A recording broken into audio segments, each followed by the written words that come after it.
It's another fine day at Camp Dynasty. I am Counselor Austin, joined by Counselor Collin, and it is a very special time at Camp Dynasty because we kicked off the 2024 cycle last week with quarterbacks. Always fun to discuss that position, especially with some of the names at the top of the list this year, Collin. But we're really getting into it now because everybody knows that the position that you make your money in fantasy and in dynasty in general is running back. And that's what we're talking about today, the 2024 running back class. Man, we made it to the running backs. You know, the phrase is always next class is better. Right? It is always that. It's always that. I'll put a damper on that because we just had Bijan and Gibbs, and that is a different type of class. But the 2024 class is a heck of a lot of fun. There's a lot of names, and I'm sure this episode could go on for a very long time, but I think we got to rein ourselves in since it is only preseason and we can only watch so much of what these guys have put out there and what is out there for us to get. So I'm just jazzed to dig into what these players could be and, what your 1.01 could be next year.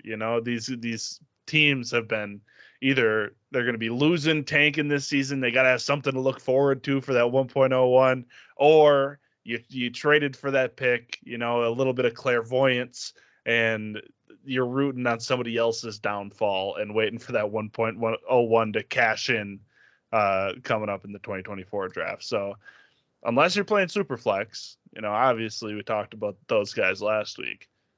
The running backs are the cream of the crop, baby.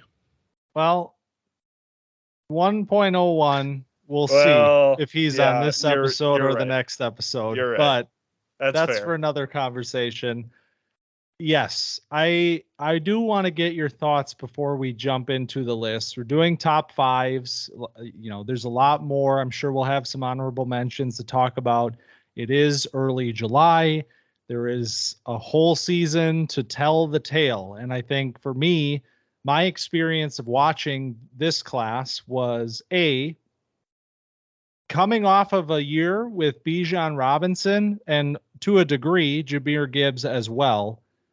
It's a little bit of a hangover because we don't have that type of a talent in this class. We just don't. And, obviously Bijans don't grow on trees, but coming off of that class, it's going to be a little bit of a hangover, I think. But overall, what were your impressions of the players that you watched? Do you believe that this is slated to be a strong running back class, an average running back class, or a bad running back class? I don't think it's going to be a bad running back class. I'll get that out of the way. And I guess I'm torn between good and average because some of the guys that have a chance to ascend, and then we could have a loaded top tier is kind of how I feel about it, because I mentioned the 101 because I'm so conditioned to be the running back is the one that you're looking for, but obviously we're looking at something different here. But I think in this class there are a few guys at the top that have a chance to kind of cluster together rather than, the one like we've had in past years with Bijan and Saquon and JT and, down the list as it goes. So I'm interested to see if one can make that jump and become the undisputed number one, or if we end up getting a few guys that are kind of fighting for that tier one. You feel really good about just having a pick in the top half of the first round in your rookie drafts come next offseason. So I think it's a good class to have some first, because it seems like you're going to get a pretty solid player even if you're in the mid-late first, you could see some of these guys falling because, 24 class is looking pretty good so far. Yeah, I think we had fairly similar experiences then with this class, because for me, it was a lot of like, I think there's just a lot of unknown, which makes sense because obviously, it's summer. But I think even more so than normal, where I could see the pendulum on a lot of these players swinging in either direction significantly. So I think there's a lot of potential with this class, but I don't necessarily think all of these guys have put it onto film quite yet. I think there's some guys here that could, like you said, ascend into this top bracket, but maybe they're not quite there yet. So let's talk about it because I'm chomping at the bit. We haven't talked about this at all leading up to the show. I don't know anything about what is consensus. What are the quote unquote pros talking about right now? I have kept myself intentionally blind this year to avoid any sort of bias from creeping in, letting the tape speak to me. I know you're doing the same. I am. Yes. I've been trying to just stay away. We know these guys well enough where we can, right. And then maybe after this episode, we can see how crazy we might feel, compared to consensus or expert rankings or whatever it may be. And summer is the time. Summer is the time to watch the tape and make your best judgments, because there's a lot of time in between now, obviously, and draft time. So this is unfiltered, and I'm very interested to hear how your 5 stacks up against mine. So let's get started. Number 5 running back in the 2024 class is Blake Corum out of Michigan. It's been a long time because we talked about, if you were with us last year, Blake Corum coming into the 2023 class, because we expected that he may be a part of that draft class. He obviously gets injured. He doesn't declare. And so he's coming back to Michigan for another season. So one of the most productive running backs in college football last year. He was on the Heisman watch list for a lot of the year. I mean, this was one of the stories of college football last year. He's a smaller running back. I don't know if we want to get right into all of the breakdown, but I want to hear, well, what's up here? What's up with Blake Corum on your list? Is he higher? Is he lower? Yeah. Okay, so let's start there. He is higher, but he is at number 4 for me. So not too much difference. And it's funny because when we were about to do running backs 2.0 last year, Blake Corum announced that he was returning to school like the day before we recorded that. And I had Blake Corum as my number 4 running back. And we're in a whole new class, and yet here he is still in the number 4 spot. So why is that? So Blake Corum, for me, is not a exciting player. I feel like there's a lot of guys on this list that have a ton of juice.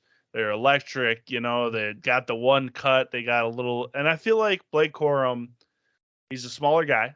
Like I said, 5'8", listed 210, probably a little heavier than that. And it feels like he is the model of consistency. He's got good vision. He sets up his blocks well. He pass blocks well. He's got good footwork. He's fluid. He makes people miss, but he doesn't break a ton of tackles. He's not super bursty. He doesn't have a ton of long speed. And like I said, he's small, which does ding him a little bit. Like, as much as you try to avoid that, it's there. Like, it doesn't help him that he's only 5'8", 210, 215, 220. And you don't see a ton of pass catching. So that's kind of where I fall. It's like he is a fundamentally sound player that does a lot of things really well, but it seems like his ceiling is a little lower than the other guys here. Yep, exactly. That's exactly it for me. I think as a pure runner, I think he's easily higher on this list. I think he shows you a lot of the things that you're looking for in just as a pure runner. Like you mentioned, good vision, great footwork, and great short area quickness. He's one of the more slippery guys in terms of the congested areas, I think. When you're talking about at or behind the line of scrimmage, Blake Corum knows how to make people miss in those areas and get additional yardage. He had 73 missed tackles forced last year. That was 10th in all of college football. And a lot of that is coming in those short, dirty areas. It's not a lot of open field work that you see with Corum. So that's good, but it also lends to this idea that he's not exactly an electric runner. He's not necessarily a big play guy. He does bust off some bigger runs. But I think the speed is certainly, average to below average. And that, a lot of that can be attributed to simply his height and his leg length. I mean, the strides are very short. He looks like a very short player out there running. But man, one thing that I love about Blake Corum, and I've already taken the liberty of giving him a nickname. He is the human bumper car, because his low center of gravity and his ability to just stay balanced and bounce off of contact is just crazy sometimes. Like he will literally just bumper off of tacklers, and it almost like gives him the momentum he needs to get another 10 yards because he's flying off of somebody. So that's the kind of stuff that you see a lot on his film, and it's what led him to be, one of the most productive running backs in all of college football. But why is he lower on this list in a class where there is some uncertainty? Well, some of that definitely has to do with his ceiling. The pass catching stuff, it's almost a non-factor to his game. So you can kind of take that out. Also, I mean, he went back to school, and there are some really young players in this class, and he is in some cases 2 years older than some of the backs here. So at this point in the process, 3 years, he'll be like what, 23 and a half on draft day or something like that. Yeah, he'll be 23 and a half. He's 3 years older than Braelon Allen. Yeah. So you're talking about a player here who, I think he has a very high floor and he's going to be a good NFL runner. I just don't know if the ceiling is there. And at this point in the process, especially where some of these guys, it's like you're kind of just banking on, them doing something in 2023 that can vault them to these spots. I think Corum is in a position where he naturally fits into this bottom range of the top 5. Yeah, I totally agree. I think last year was almost a look at his ceiling. It is him putting up 1,400 yards, 18 touchdowns. Like that is in 13 games. That's wildly impressive. And the 13th game he got injured in. So we're looking at a guy that was insanely productive, and he's coming off of an injury next year. So you can expect that productivity to be dampered. And the ascension of Donovan Edwards is going to help them have a more balanced rushing attack. It's not going to look as good next year. It's not going to be as gaudy of numbers. It's not going to be, Heisman conversation for Blake Corum. As fun as it was in 2022, it's not going to be as exciting. It's the Corum hive, I think, will be struggling a little bit, but I getting really far ahead of ourselves, but like the value, we're here. The value might you might be looking at a draft night in second round. Hey man, it's Dynasty, all right. Like the age is going to come into my evaluation because he's already. I'm already going to have people, oh well, he's almost 24. That is a factor here, definitely. So right. I mean, he'll be a 24-year-old rookie. There's no way to Yep. cut that. So Exactly. And Najee Harris, that's a first round player, but it's like you saw what happened to his value very quickly. So, all right. Blake Corum is your number 5, my number 4. That's right. Which means I'm up. And my number 5 player is TreVeyon Henderson. Okay. I'll just say right on, he's my number 4. Okay. So we got him flip-flopped. Here we go, man. It's destiny, honestly. We're good. Yeah. Okay. Well, I'm glad that you have him at 4. So, because I think there is a scenario where you may have some folks that have him higher on this list, and I can see why. Because 2 years ago, this player was the guy who was like, get your 2024 picks so you can get TreVeyon Henderson at 101. Because he has an unbelievable freshman season at Ohio State. He shows pass catching chops. He looks very dynamic and elusive, and I think he had 1,200 yards rushing. It was destined.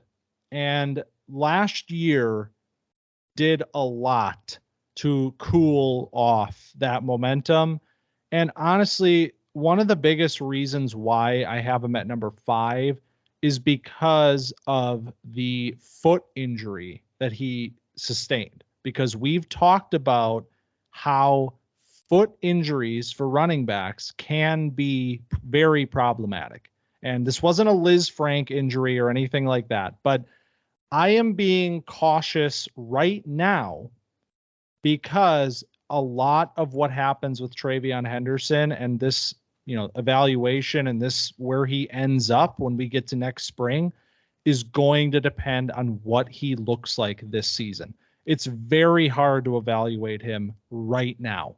And he could very easily climb this list because he's one of the more dynamic running backs in this class.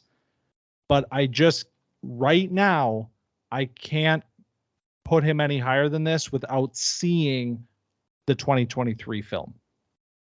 Right. And just to clarify, it was a torn ligament and a broken bone in his foot that he then went on to play 4 games on. So that is concerning. He missed 4 games, played 4 games. And in his words, he said he lost an incredible amount of that explosiveness, which is what makes him such a good runner. And I think you saw that with the production that he had last year. I was going to say, it was noticeable that he didn't have the same juice. He didn't have the same long speed. He didn't have the same burst coming in and out of cuts. It was all pretty apparent. And if he comes back and he's just fine, then it's a non-issue. Then it's a non-story. And it's something that'll always be in the back of your head, like, oh, he had that injury. But it won't be the thing that he's known for, you could say. But he's a fun running back that shouldn't be, defined only by the foot injury, because there is a lot of pluses here. Yep. The one thing that I didn't like was that he didn't catch any balls last year. It was completely taken out of his game. He caught 27 passes in 2021 for 312 yards, which is not a ton to start with. And then he goes to 4 catches for 28 yards last year in 2022. And that's in, 10 games. So that is something that brings up the red flags, because it's oh yeah, he has some nice receiving numbers his first freshman year, and then he comes in his sophomore year. You want to improve on that. You want to show, and they just didn't throw him the ball for whatever reason. And there's no design throws that he wasn't checking. Stroud wasn't checking down to him at all. So that was a little weird. His yards per attempt goes down. Again, some of this can be attributed to the foot injury, but it seemed like there was some pretty significant regression.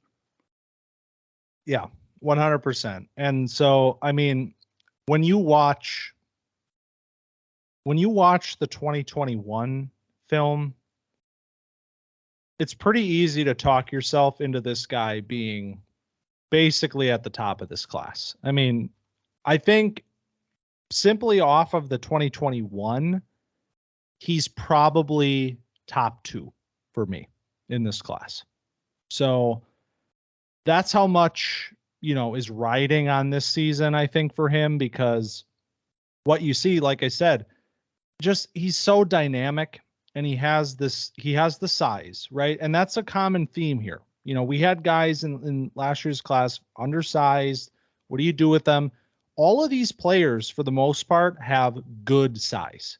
And TreVeyon Henderson, 5'10", 215, stocky, kind of almost quintessential running back build there with Henderson. And he's a quick twitch athlete, which is that's one of the first things you're looking for is, can this guy, evade tacklers? Can he accelerate? Can he get down the field quickly? And he showed all of that as a freshman. And then like we talked about, the pass catching stuff, that's big. I mean, 300 some yards, it's not a ton like overall, but I mean, Jahmyr Gibbs had 444 last year. So you're talking about a player that was almost on par with a guy like that in terms of just the volume and the statistics of it all. So I think we need to see that again this year. And I am interested, though, to find out how much Mayan Williams could command here. I'm wondering what the share is going to look like, because I think Mayan Williams has some chops of his own, and I think they know that they have 2 really good running backs there. So it'll be interesting to see how they break it out and how they balance that. But yeah, I mean, I liked Henderson a lot. His freshman tape I liked a lot. And then just brick wall last year. Yeah. You mentioned Mayan, and it's similar to the Corum Donovan Edwards thing, where Donovan Edwards comes in and he looks like, same thing basically as what Corum was doing, same production. And so Mayan comes in relief of Henderson, and it looks similar. I mean, obviously the players don't look similar, but the production ends up being similar. And that's kind of the nature of running backs in general, where they're not necessarily, if you're not the cut above everybody, right, you're kind of sitting in replaceability territory. And TreVeyon, his freshman year, looked like one of the guys that would be irreplaceable, that looked like a cut above. And then his sophomore year comes back down to earth. So hopefully you get to see a little bit of that, freshman juice back this upcoming season. But if not, then you start to worry a little bit. And that's why he's, lower on our list as of now. Exactly. All right. Well, let's find out who is number 3 on this list. Collin, you are up first. I just changed this while we were talking. Really? Yeah. Oh, shit. My number 3 is Trey Benson out of Florida State. Do you have him on your list? I have him on my list, and I have him higher. Okay. All right. See, I had him at number 2, and I just flipped him. I got scared. So anyway, Trey Benson runs like he's made out of rubber is my best way to describe it. He just gets the ball and he glides around and he just pinballs off of people. He has insane contact balance. The acceleration is like uncanny, where he just pops off of somebody and then he shoots and he's just going full speed again. I mean, there wasn't a ton that I didn't love about it. He tries to do a little too much sometimes and gets caught up. The size he's good, but he doesn't run like he doesn't like carry his weight. It doesn't feel like he'll like bounce off of people, but it doesn't feel like he's finishing runs like he should be at the size that he is. But man, I was like really pleasantly surprised with Trey Benson. I mean, we're here, aren't we? We're here. Trey Benson is my number 1 running back in the class. That's pretty And I'm sick. going to tell you something. It wasn't hard.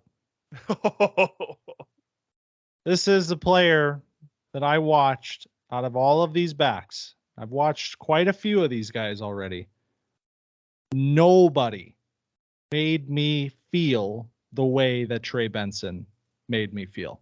And that was all I needed to know, that this was my number one running back in the class. I outwardly giggled when I was watching. I sat there and I was like, oh my God. And nobody else did that to me. So I totally understand what you're saying. I was very surprised. I was mostly interested to hear where you had him on this list, because obviously I think you come out of college football last year and you have an idea of who the top backs are going to be this year. And I remember talking about Trey Benson like maybe week 1 Yeah. on Camp Dynasty last year, and being like, yeah, this guy looks kind of fun. Like, wonder what that's going to be. And then you go into this process of scouting for the summer and you're like, wait a minute, this guy is actually unbelievable. And that's where I landed.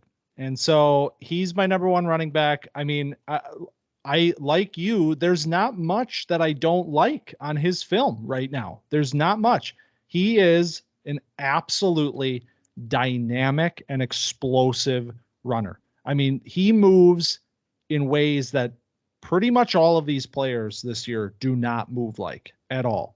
I mean, he had 79 missed tackles forced last year. That was 6th in all of college football.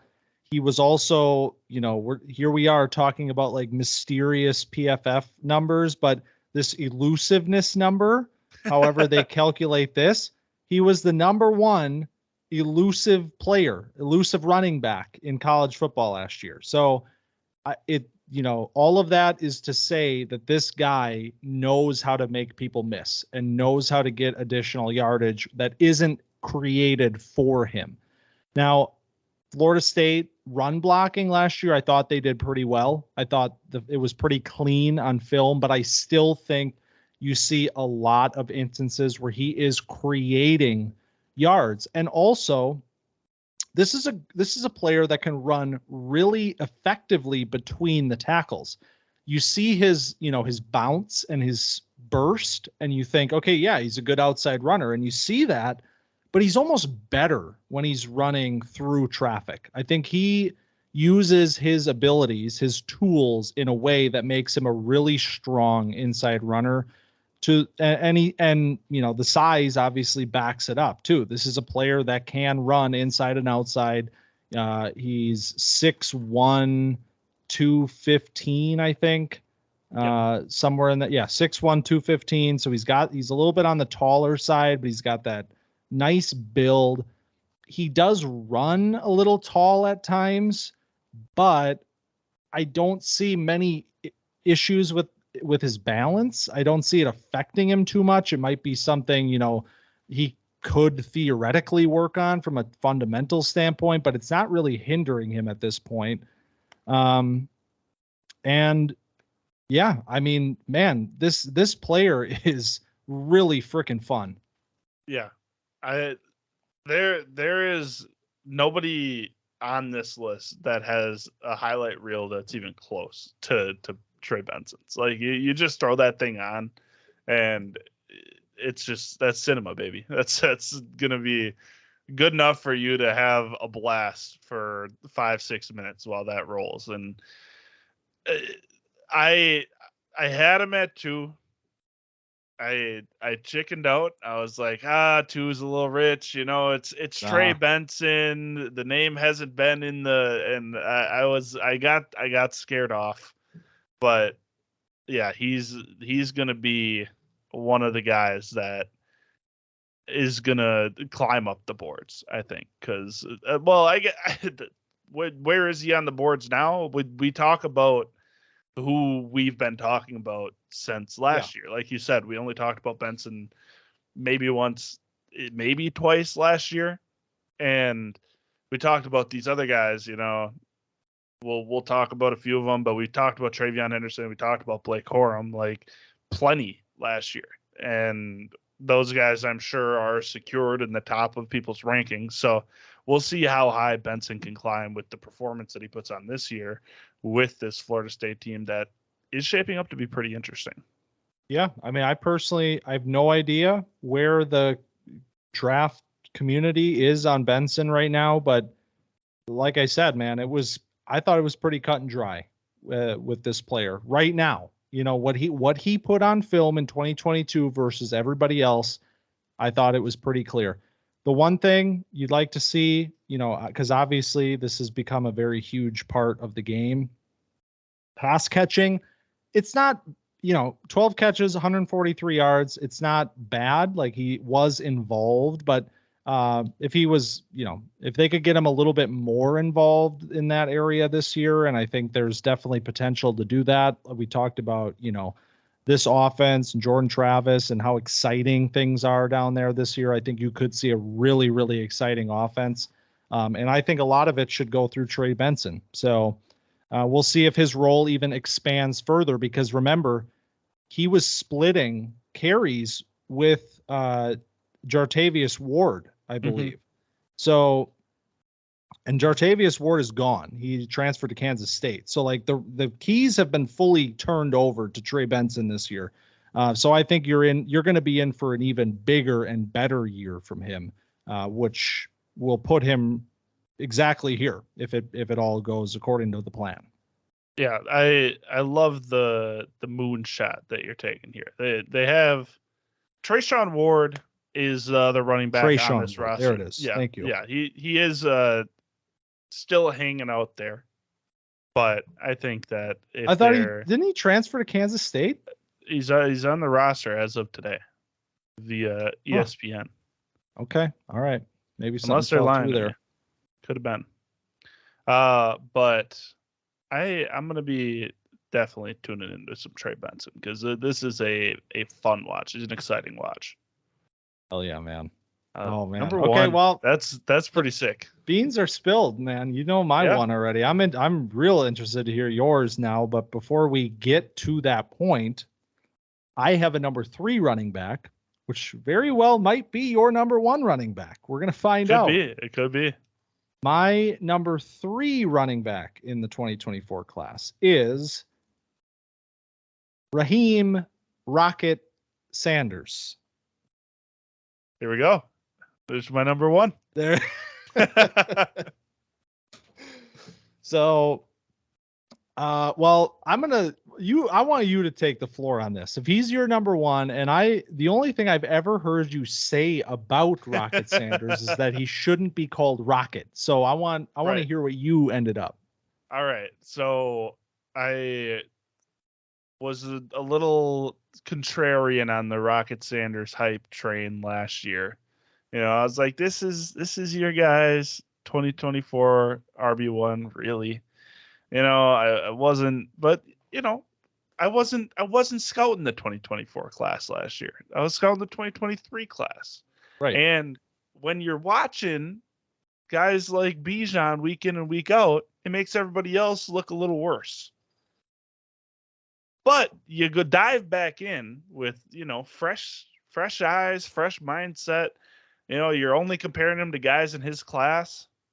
I don't know if it's cut and dry. I don't know if it's a runaway. And that's what I was trying to say at the beginning of the episode, that I think that this could be a big cluster tier. And as of now, Raheim Sanders is the leader in the clubhouse for me. He is the running back that I'm looking for. The size, the shape, the play style is all very, he's the Collin prototype, where he's hitting the holes hard, he's finishing his run strong. The dead leg that Raheim Sanders has is something that I love. Like, that is the running back trait that I'm looking for, after the all the fundamental stuff that you want to see the guy do. I want to see you have that quick change of direction where you can take that one hard step in the ground and shoot the other way. And Raheim Sanders has that all over his tape. So there's that. There's the long speed, and you see him get caught a few times on the tape. I'm sorry. And that's where I was saying last year that the Rocket nickname, I feel like you can't get caught. You cannot get caught on a breakaway run and then call yourself Rocket, because you got to, strap some rocket boosters to your back and go. Like Devon A-Chain, you could call him Rocket. Like that feels like that makes sense, because he breaks through that second level. He's gone. You're not catching him. Call him Sonic Boom. Exactly. That's like the fighter jet flying over the stadium at the beginning of the game. But Raheim Sanders, I mean, it feels like he is the prototype running back, and he hits that edge, and he's beating linebackers to the corner every single time. Like, there are just so many things that I like about him. They do that little flip screen pass, turns his back to the defense, still gets around and can diagnose and go, which is a weird play that I don't see anybody else run. I don't know if you can like pull what I'm referencing here, but they'll like, KJ Jefferson will get the ball, take like one step back, and then the whole O-line will like coalesce around Raheim Sanders. I also was like, what the hell is going on here? They do like an underhanded pitch to Sanders, and he just goes. And that's like, it's a weird play, but it kind of shows he can be a pass catcher. He can turn his back to the defense and still make a play afterwards, which is not something you're doing commonly as a running back. So I liked a lot of what I saw out of Sanders. Yeah, man. I mean, I got to say, like, the top three for me, I think we're on a trajectory here to know who number 2 is potentially. And the bit, like, you're talking about players that are kind of in like a similar build, and they're all tall, bigger backs, and the bigger comes in varying degrees. Rocket Sanders kind of falls in between Trey Benson and Braelon Allen. Yeah. So I think, like, you're talking about a guy here who you expect to run with a lot of power, but I don't really see that with Rocket Sanders. He's a very elusive player for his size. Like you were talking about with the dead leg, he has a lot of, that short area, make a guy miss in the tight space type of stuff on his film, which is, for a guy his size is kind of nuts. And, the speed is not, it's not Devon A-Chain obviously, but for a player that's 225 pounds, I mean, he has big playability, no doubt about it. I mean, like, I don't know if rocket's the right word, but like it shows up enough where I'm like, all right, I'll give it to you. He's more like a runaway train. Like it's like, it's a big guy that's going fast, but it's not like the fastest thing you ever seen, Right. And I think, like, for me, like talking about these top 3 collectively, I think it is kind of like you could see a fluid sort of tier here. Like, I thought Benson was kind of ahead of these other 2 players for right now, because what you get with Benson is speed and power. He has both of those things. Sanders, it was a little bit more of the elusiveness and the speed. And we're going to talk about Braelon Allen in a second. That's a lot of power. So it really is kind of almost like a pick your flavor here, I feel like, with some of these, with this top group. And it is, we have the same 3 players in a different order. So it's kind of a, we do have a little bit of a tier here that has emerged. But one thing I do want to talk about with Sanders, though, that really popped for me, pass catching.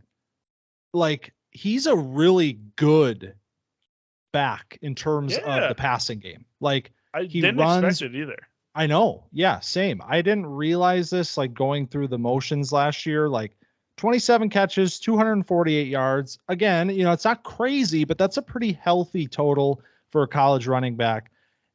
And you see a lot of instances where he is running really clean routes, and you can see that he has that IQ of the passing game. Like, he is a very natural feel for how to get himself open in the passing game. KJ Jefferson just sometimes just doesn't look his way. Yeah. There's a lot of those instances. KJ Jefferson is not very good. Yeah. I'll just get that out of the way. I think that's been pretty apparent for 3 years now, that KJ Jefferson is just not a great quarterback. Yeah. So, he's a fine college quarterback. Yeah. But you definitely notice that through all of these years of Traylon Burks, now Rocket Sand. I mean, like, he's a limited quarterback. And I think were a lot of instances where I wrote, that was a great route by Rocket Sanders. And that wasn't the look on that play. So I think that it was something that was really cool to see with a guy like him, given his size, to have that potential behind him as well is really exciting. The only things for me in terms of weaknesses or negatives at this point, like I said, would like to see a little bit more power out of him at his size. He does tend to go down on first contact. He's not a player that breaks a lot of tackles. He will make guys miss, but he doesn't really get through contact all that well.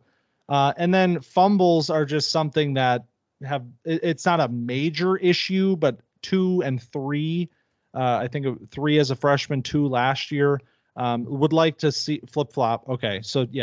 So 3 last year, definitely something you want to see him work on this year. If he can get through this year clean, then you feel like that's fine. So, minimal things at this point, really, but really, really strong season for him. And I thought the tape was pretty good. Yeah. And we talk about Benson versus Sanders, since, we'll go RB1s against each other. Benson had 994 yards rushing total in 2022. Rocket Sanders, he had 1466. Yep. Now look at yards after contact, because that's something that you highlighted, that Benson, he has 698 yards after contact. Raheim Sanders, 703. So they are neck and neck in terms of yards after contact, even though Sanders has 500 more yards. Yeah. So that is something where when you weigh, 10 more pounds, you have an inch on a guy, like you look like you should be running a lot stronger, and you just don't. And that is definitely something that's shown up. And it's something that I don't know if it can be taught. I'm not a running back. I've never played running back. You don't see guys that like aren't tackle breakers become tackle breakers very often. So I don't know if he's always going to be a guy that shies away from contact or that will go down on first contact. So that is definitely something to be brought up. And if he's going to be a guy to make people miss his like whole career, like that could be something that's not ideal, because you want a running back that's this size, this big, to, put the shoulder pad into somebody. Yeah. And I want to see him run a little nastier. Yeah. You don't see a lot of the nasty runs from Rocket, especially when you're building up that much speed. You have acceleration, and you got to just, get around that corner, stick that foot in the ground, look the DB in the eyes and say, I'm sorry, today's not your day. But you don't really see that.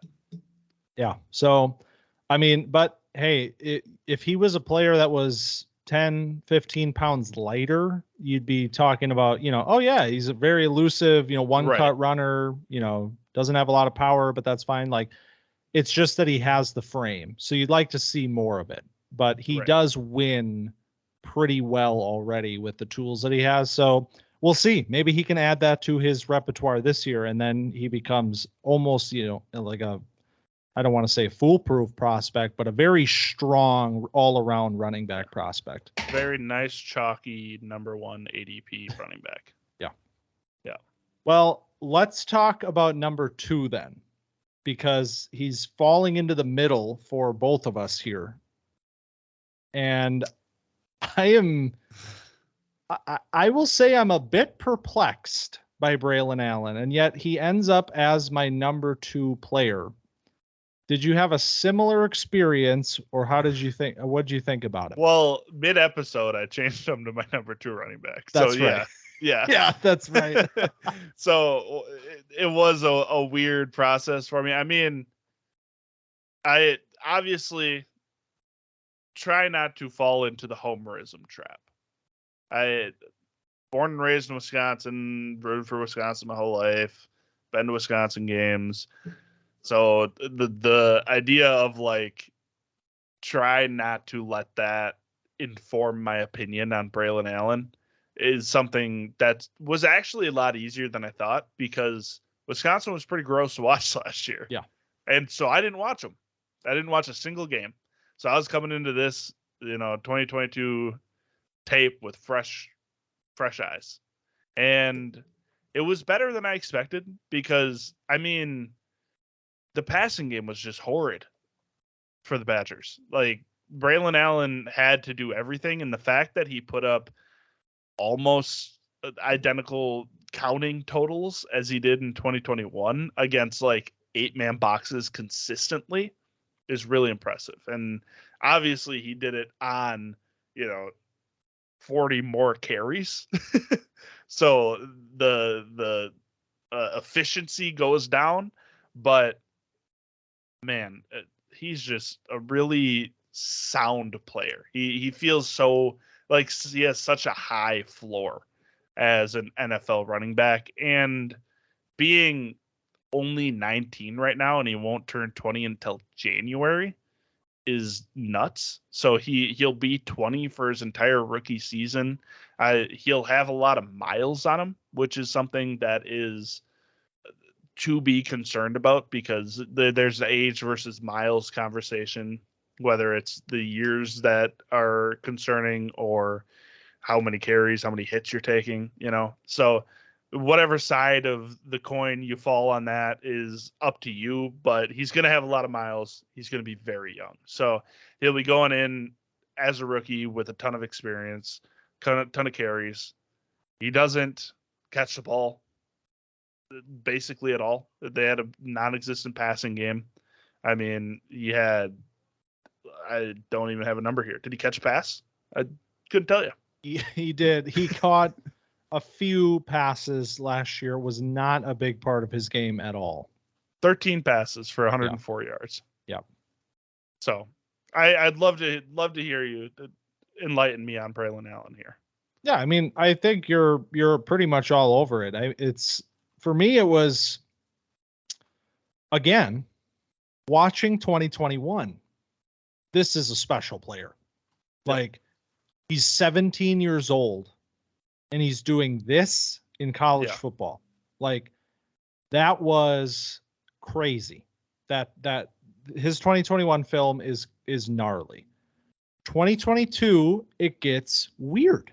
Mm-hmm. And it's not, like you said, I mean, like, obviously there were factors that played into why it wasn't so clean for him. He ends up still having a 1,200-yard season, but I didn't think he looked like the same player last year either. And I know he was dealing with a few different injuries that kind of popped up throughout the season. I don't know how much that was affecting him down the stretch, but I just didn't see the same level of play from him last year. Now, one area where that really showed up, and I mentioned this before, you talk about a guy here who is a physical specimen, right? He is a lean 6'2", 235. I think he might be heavier than that. And we might be talking about a guy who's 240, around 240, and he's lean and he's quick. I mean, this guy is truly, from an athlete and a build perspective, like, he's almost like lab material type of stuff here. And a lot of what you got with Braelon Allen, especially as a freshman, is power, because he has the size and he uses it effectively. Where Rocket Sanders is more of a elusive back and Trey Benson is kind of more of like a do-it-all type of like all-around runner, Braelon Allen was just destroying people as a freshman.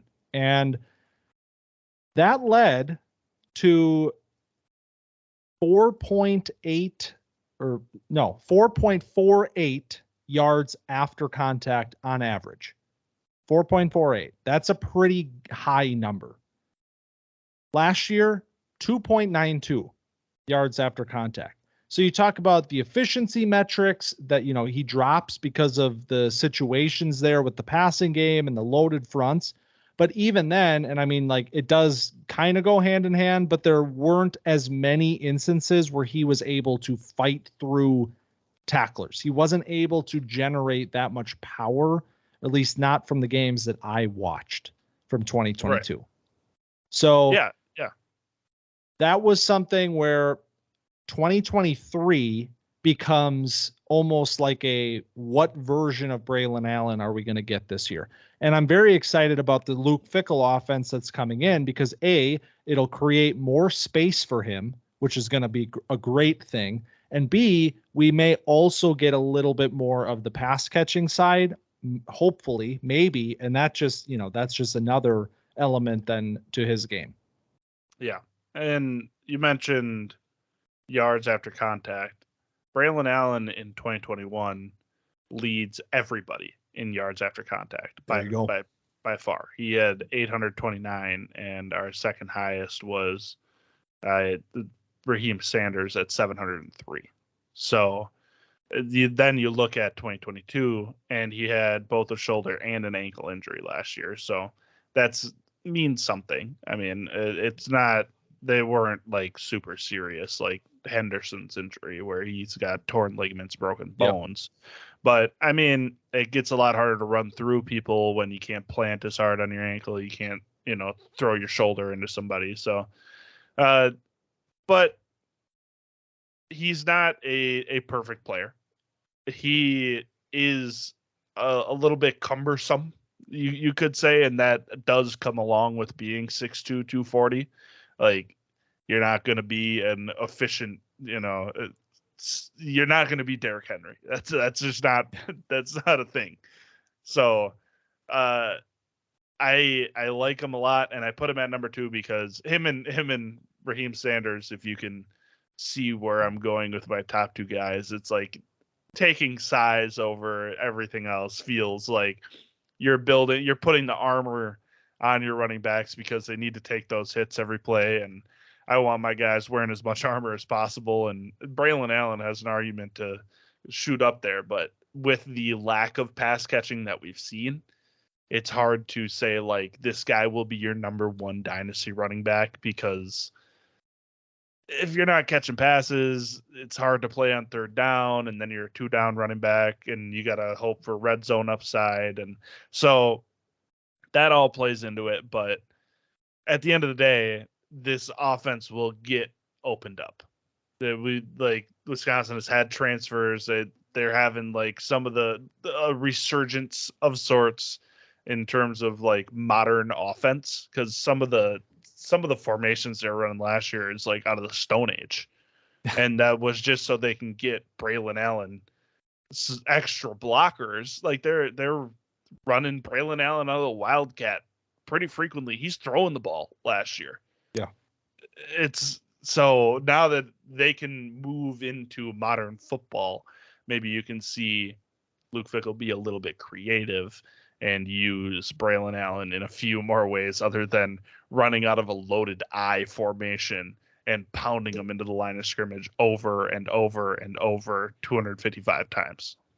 Yeah, and I see Braelon Allen and Rocket Sanders for me are kind of neck and neck, basically. They're essentially tied almost for me. And the reason I give Allen the nod here is the what can you be?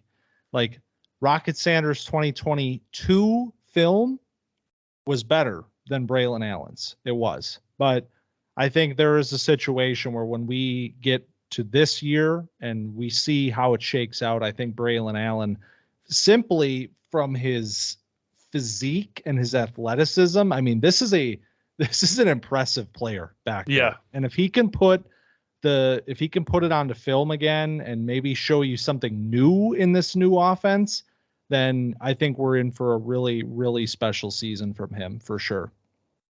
Yeah, it'll make me interested to watch Wisconsin. Yeah, which has definitely. been tough lately. Yeah. Wow. All right. Top 5 running backs 2024. I mean, honestly, man, I am shocked that we had the same 5 players in our top 5. Okay, run through yours. Okay. Your top 5. My top 5, Trey Since we're jumping Benson, around a little bit, yeah. Braelon Allen, Rocket Sanders, Blake Corum, TreVeyon Henderson. Okay. I had, let me pop in here. Rocket Sanders 1, Braelon Allen 2, Trey Benson 3, TreVeyon Henderson 4, Blake Corum 5. So we didn't have anybody sharing a spot, which I feel like is a first here. Braelon Allen, though. Oh, fuck. I got you. Never mind. You saved it at the very end. That's what happened. That's right. I flipped them so it'd be the same. Yeah. I had the intuition, we're locked in here. But still, I mean, different order, but like, we're going to talk about honorable mentions here in a second. I thought there were a few players here that I could have envisioned maybe popping into your 5. And I'm a little bit surprised that we have the same, but on that subject, honorable mentions. Who are the guys for you? So I had one that I was debating, and I just really, the aesthetics were off. The vibes were not great. And that was Will Shipley out of Clemson. So he runs so tall, and it feels like his torso is like a mile long. And just something is not quite. He throws stiff arms when the guy's like directly in front of him. I don't know what's going on with Shipley. He's a good player, but I just felt weird watching him. Just in the vibes were off. I liked him. I did. He's not my number 1 honorable mention, but he is my number 2 honorable mention. I thought he was impressive. Would like to see a little bit more from him this year. I mean, he seems like he has the requisite athleticism. There's not a lot of, I didn't see a lot of like dynamic moments necessarily on his film, but I do think that he was a really solid player for them last year.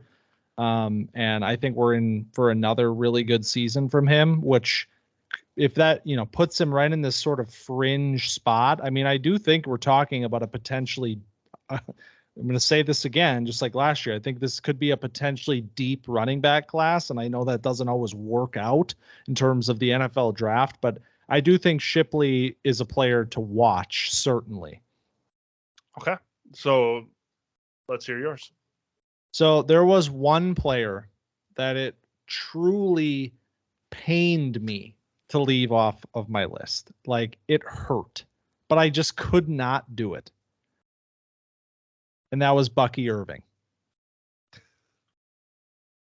Okay. Did you watch Bucky Irving? I didn't get a chance. I want to hear. I want you to talk me into him right now. Okay. Oregon running back, Bucky Irving. Now, I didn't refresh myself, but yes, We're talking about a class here of guys that have the requisite size. Like last year, you were pretty comfortable with a player that was 5'10", 194 because there just weren't that many of the guys that had the size you wanted. So it was like, yeah, sure, Devon Achane. I mean, this guy's incredible. He's 180 and change, and you saw already how that's affected him in dynasty drafts. I mean, people are nervous about what the role is, and for good reason, potentially. So a guy like Bucky Irving, who's listed at 194, but looks a lot smaller than that. I don't think he's over 190. I can't imagine he is. But man, what a fun player that is. I mean, so dynamic, shifty. I mean, it's hard. One of the things that excites me about him and does actually lead me to believe that this could be, a player that we are watching and one that might ascend even throughout the year. It's just so damn hard to get your hands on this guy. So, and you talk about, his role as a pass catcher, 30 receptions, 297 yards last year. I mean, at worst, I think this ends up being that sort of, third down specialist type of receiving back in the NFL. He's just too good to not have some kind of role. And it's not like he's, this isn't like Deuce Vaughn, like he's got enough size where he can have a role. But man, as a pure runner too, I thought he was really impressive, and I'm really excited to watch Oregon this year. They have another running back there that's also pretty decent, Noah Whittingham. And yeah, that could be a fun team for sure. And I really, really liked Bucky Irving, man.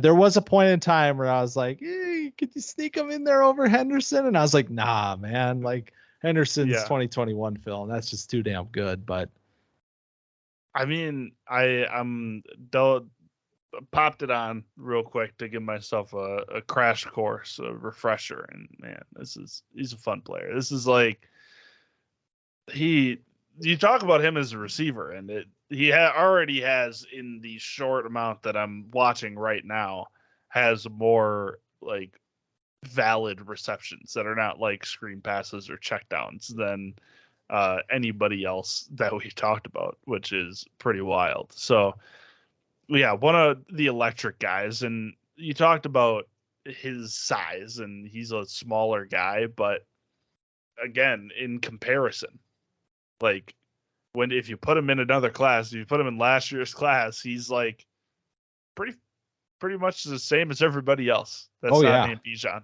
Yeah. Like, it's just, this class is a lot of big fellas. Like, TreVeyon Henderson looks small in comparison. He's 5'10", 215. That's like the running back size that you're looking for, like 5'10", 220. Like that's the size. And he looks like a small player, and that's just because we have some bigger guys that we're looking at in this class. So, yeah, that'll be a fun player to keep an eye on, and definitely as, maybe a returner, maybe a pass catcher, maybe even more than that. Maybe more, man. Listen to this before we move to somebody else. Bucky Irving, 4.36 yards after contact last year to go along with 67 forced missed tackles. That's really he's good. Elusive, and he's got a little bit of sneaky power. Like, he's obviously not, Braelon Allen, but like for a guy of his stature, he's got a little bit of sneakiness to his game there. So I like this player a lot. Fun, really fun player. So what do you think of Donovan Edwards is my question. Because this is an interesting name that's going to be coming up here. Yeah, I didn't love Edwards from 2022. And honestly, I think I'm curious to find out if he will declare this year. I think he probably will, because it would most likely be in his best interest to do so. But if Blake Corum is getting, the spotlight there as we kind of expect, I don't know what that leaves for Donovan Edwards. One thing about him, though, again here, I think he's one of the better pass catching backs in this class. So there is that potential there where a guy like Corum doesn't catch passes at all.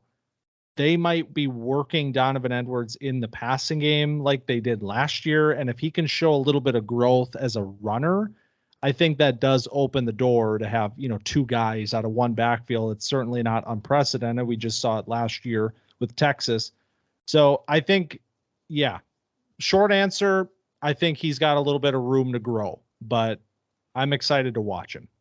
Yeah, I would agree with that. I think he's a nice compliment to Corum as like a 1-2 punch, and Corum heavily being the one. Like, it was nice having him fill in, and he had some big plays, but it seems like a little bit of a flash in the pan kind of thing where There was just a lot of open spaces for him, I think, last year. It looked real easy. Yeah. And so it's not that, he stinks or anything like that. Like, he's a good player. Corum's a good player, and they have different skill sets that I think complement each other well. I think they'll both be used. I think it'll be Corum's backfield, and Edwards will be the fill-in piece. And I mean, you might see a lot of them early in the season as Corum works back from the injury. But I think at the end of the day, it's pretty clear that Corum is the better player. Yeah. Any other backs from this class that are worth talking about today? I'm good. I'm good where I'm at. What you got? Yeah, I think that's a pretty good list. The only other name that I want to bring up here, and this is sort of like my, half court shot, like maybe we'll come back to Titus this. Swen. Yeah. Titus Swen last year. I tried to make him a thing. Like, this could be a player that we look back on in like 6 months and say like, oh yeah, wow, like we shouted him out. So that's why I'm sneaking his name into the program. But he does have a very interesting profile, which is Carson Steele. So who is Carson Steele? Well, he is the number 1 yards after contact player in all of college football last season. He played at Ball State. Okay, so he's 6'1", 215, but he looks like a tank. And maybe that was just, within the maction that was happening. Mm-hmm. He looks like a tank. And he kind of looks like Thor, honestly. But so, I mean, over 1,100 yards after contact last year. Forced insane. 9. Yeah, that's insane. And he also forced 96 missed tackles. Insane. So like the MAC could not handle Carson Steele. And luckily for us, he is transferring or has transferred to UCLA. And if you watched a guy named Zach Charbonnet last year, you maybe understand how easily a guy like Carson Steele is going to fit into that role on that team. So I think there's a scenario where he kind of comes out of nowhere, I guess, like straight out of the MAC into the Pac-12 spotlight and maybe gets himself on the radar. And that's why he transferred. He said he thinks that the attention of a Power 5 conference could put him into a conversation that he's not currently in. So I'm excited to watch it because this just means I get to keep watching big bruiser running backs at UCLA. So, I love that. Yeah. But yeah, I mean, one of the more, intriguing players, I think, from this post 5 running back group. Yeah, it'll be a lot of late nights again watching UCLA at the West Coast timeline.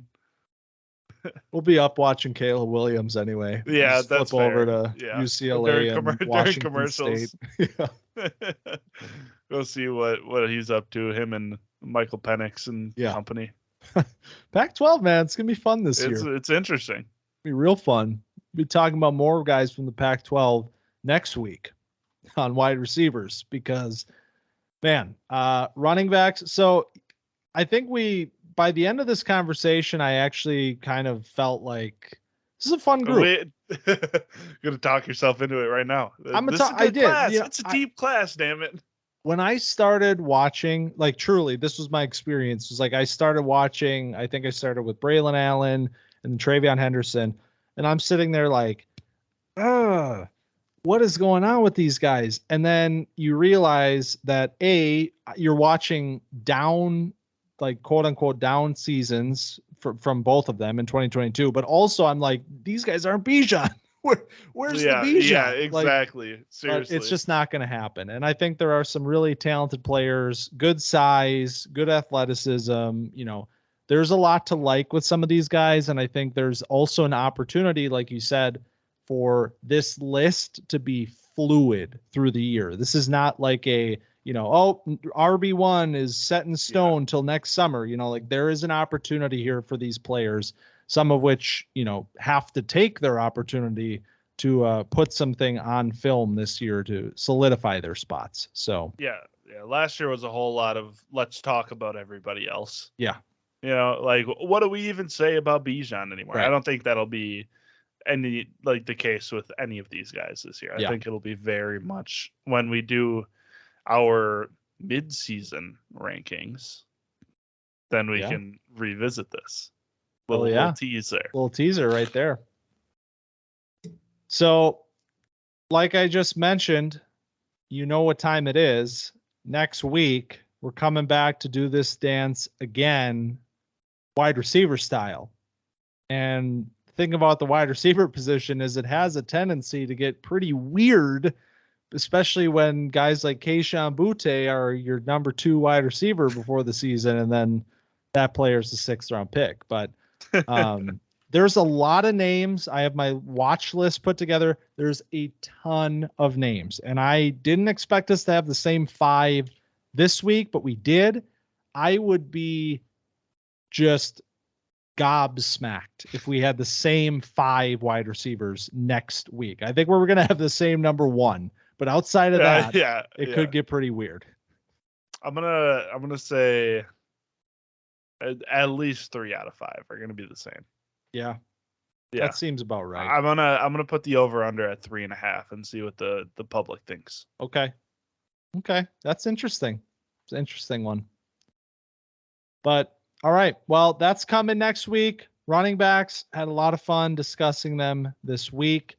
If you enjoyed the conversation, make sure that you head over to our Twitter page. I enjoyed the conversation. Did you? Did you know that we have a Twitter page? It's @camp_dynasty. If you're not following, follow there. Check us out on TikTok @camp.dynasty. Videos are going up there. Also check out the video feeds of the pod on YouTube at our channel Camp Dynasty. And of course, if you enjoyed this episode, follow, like, subscribe, rate, review, share, all of those great podcasty things. Hey, you can check out Austin posted on Threads, one of our videos. Find me on Threads, man. Austin Korff on Threads. Check it out. We're exploring uncharted territory. It seems like a better environment than Twitter, so I'm digging it so far. Hopefully it catches on. Maybe we'll start up a Camp Dynasty page over there too. But so all right, Collin. Well, hell yeah, man. Running backs down. Early July, baby. We made it, and I'm freaking pumped, man. Like, look at us. The Marvin Harrison episode next week. I can't wait. All right. Well, thanks for stopping by Camp Dynasty this week, and we'll see you next week.